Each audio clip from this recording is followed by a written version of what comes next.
Chapter 1. When the diplomat arrived with all those lofty claims of ancient accords and lives sealed away on our request, we distrusted it. I mean, why wouldn't we? We've got stories, entire sagas of our best and brightest being misled by silver-tongued tricksters stretching back for as long as we've had writing. Of course, the sudden return of our gift of, what did they call it? Written in blood? Think that was it. Human magic, according to that thing. Survival, not by being the strongest or fastest, but by learning both from the survivors and the victims of tragedy. What fucking ever. Bottom line, that thing showed up, claimed to give our innate magic a power boost, and then promptly invoked a pact older than humanity by some orders of magnitude. Surprising nobody, even with all the instincts and inexplicable expectations of disaster, saving people left, right and center from disasters big and small. There was a lot of disagreement. Lots of people saying we were selling our souls to devils under a different name. A whole bunch of people saying this was our biblical revelation. Yada yada. Bottom line again, people were in two minds. Wish I could say the first attack cleared up that confusion, but nearly half a decade of Trump left me with little expectation of that happening. Lots of talk of fake news, a whole bunch of false flag accusations, talk show hosts nitpicking little details. All the while, people were just barely pulling through the attacks from that other world exclusively because of those new, supposedly magical instincts. Look, I don't believe in magic. Period. Physics we haven't figured out? Sure. Things that follow rules we haven't begun to understand? Happens all the time. But it wasn't glorious. Me and the guys, on some level, we understood we're just LARPing. Or maybe I understood that. Who knows? Bottom line yet again, we got antsy. Me, Jack, Martha, and Sam thought we saw the writing on the wall already. That we knew what was coming, and that we could prepare. That we'd either hold the line against the monsters, or that we'd go down in a blaze of glory. Sure, we all had like millennia of half-remembered experience telling us otherwise, but we all thought that was just the invaders' deceptions trying to keep us from taking up weapons.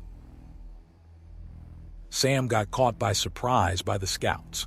Didn't even see them coming, but I can still feel how their blades stabbed Sam in the back when they did. Still can feel exactly how long those blades were, how the only thing Sam had noticed was a slight sound on the wind before they struck, how they didn't even trip the tripwires or the motion sensors. Sam taught us we couldn't rely on our traps, only on our ears. Safety rules are written in blood, I was told the first time I worked in a workshop.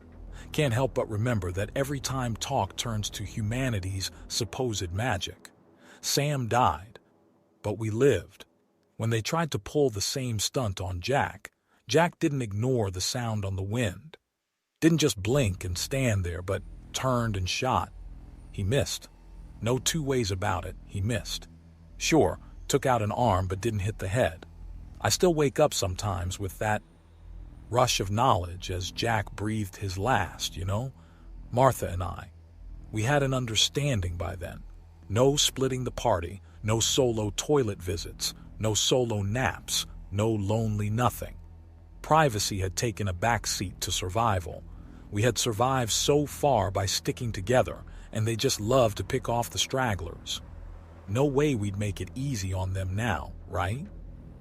That was when they changed up the pattern, of course. One moment, I was following Martha as she went to the bathroom.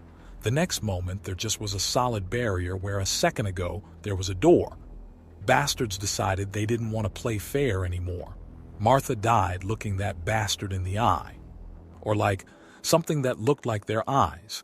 Cut open her stomach with those freaky blades for hands. Look, I still don't believe in magic, but I have their last thoughts. I am a living obituary to the three of them. And people around me, they last a little longer. Know they like to go for the stomach. Know they prefer isolated targets. Know they can split us up with their bullshit barriers. I've seen people live through the same damn attacks that killed my friends, and somehow I know they're alive because of me. You want to take my guns? Take them. You want to put me in jail for whatever? I don't care.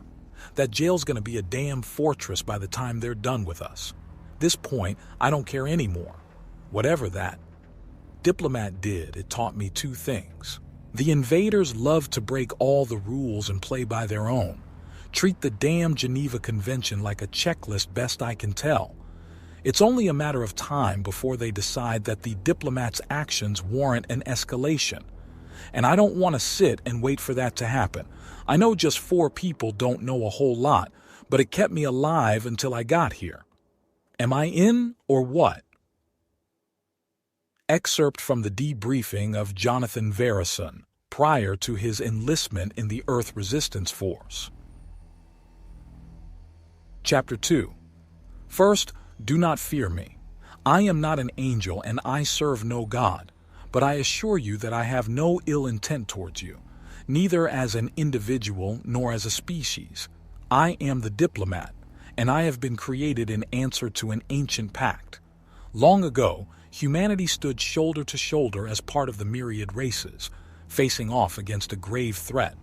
The myriad races survived, won even, but the victory came at a heavy price. The myriad magics that each race held as close as their own heart had been turned against them, and all suffered for it. Yes, magic.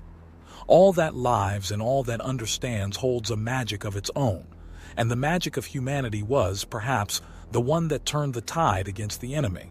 For the magic of humanity was subtle, rarely of the sort that would cut down mountains or grow a forest in the blink of an eye. Humanity, ever determined to survive, held a magic that ensured no weapon would work more than once. Written in blood, it was named by the scholars of humanity before the pact was made. The gift of learning, not only from the survivors of calamity and disaster alike, but from its victims as well.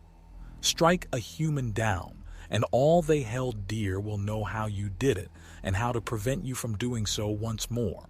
In the war, this great boon of humanity became a burden, as the battered and reduced armies of humanity had to bear the nightmares of each death, every fight pushing the survivors closer together and ensuring that so many lessons, all learned at the cost of so much life, would be known by all. When the war ended, when the myriad races began to rebuild, humanity carried the deepest scars. Humanity was hurt in ways that cannot be explained as simple grief over their losses, for the enemy was cruel, inventive, and infinitely determined to be the only survivor of the conflict.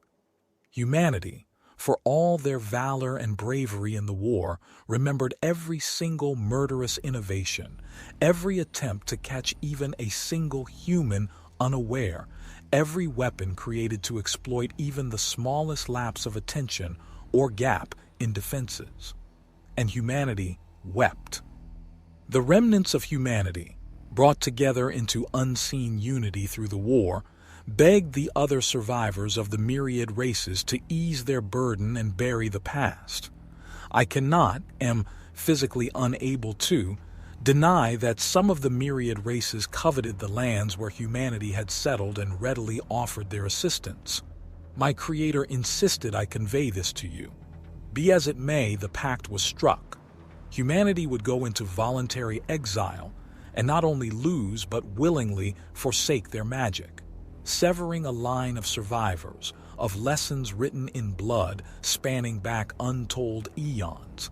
And humanity would know relief from the bloodshed of the war, would learn everything from the bare beginnings. However, that was only a single clause in the pact, and the situation has changed. The myriad races are facing a new threat as I speak. No contact has been made where any identifiable attempt of communication was made from our new enemies. They come from the gaps in our awareness, appearing only as we blink and striking by the time we open our eyes. We have established that they do not seek to take our lands, that they are only concerned with murder, that the death of us feeds them. We have named them the mortivores, the monsters that feed not on our flesh but on the life denied to us. The pact humanity had struck had a clause where, in case of a new enemy that is a reasonable threat even to humanity in its new home, the magic of humanity would be rekindled. My Creator is certain that the Mortivores represent such a threat. While the world of humanity is strongly isolated from the realms of the myriad races, my own presence within this world is undeniable proof that a connection yet exists. In this, my role is to provide humanity with its most potent defense against an enemy that would eradicate humanity to sate its murderous hunger. As such, I am to remain here until there is proof positive that the Mortivores have reached the human realm. However, the pact not only empowers me to rekindle the magic of humanity, but also binds me in what I am able to do. In many respects, my mind is constrained as a direct consequence of my creation in response of this evolving situation. I am physically unable to act against the pact, nor am I able to give any details that my Creator did not consider necessary for my purposes. The former by virtue of my physical mind lacking the capacity to even consider the option, and the later because I am unable to give what I do not have. Until there is proof positive that the Mortivores have reached this realm, my objective is to provide information regarding the magic of humanity, written in blood, what little discoveries have been made regarding the Mortivores, and finally, the exact contents of the pact.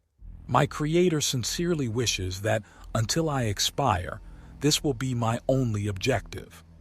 Initial speech by the diplomat to the gathered United Nations, dated 3 days before the first contact event. To the grief of my Creator, I have confirmed the presence of at least a single Mortivore within the human realm. The pact demands that, in light of this threat, the magic of humanity is to be rekindled. The act of rekindling the magic of humanity will cause me to expire, but do not grieve my passing. I am, and have always been, a creation sent with the explicit purpose to grant humanity a fighting chance against an enemy that cannot be reasoned with, that cannot be pacified. With all the grief the heart of my Creator carries, I will sow my part in upholding the pact. To all of humanity, I only say this: be prepared for a war, the likes of which will make even the most gruesome encounter among your race pale in comparison, and be true to your heritage. Survive. Final speech by the diplomat to the United Nations, 1 hour before the discovery of Samantha Gershwin, the first confirmed victim of the Mortivores.